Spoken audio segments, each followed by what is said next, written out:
Hello, in this video I'm gonna show you how to pay with your Apple Watch Series 11 in stores using Apple Pay.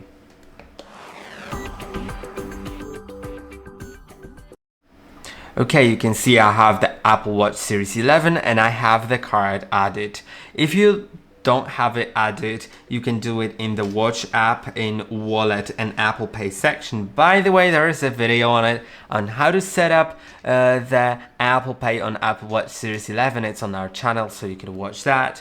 But if you'd like to pay already, if you already have it on your Apple Watch, just double click on the side button below the digital crown once the Apple Watch is unlocked, so most likely when it's on your wrist, alright? And when you double click, it has to be unlocked, otherwise it won't work. Now you can hold your Apple Watch in your reader. By the way, if you have multiple cards here, you will be able to swipe in order to switch to a different card. And that will be about it.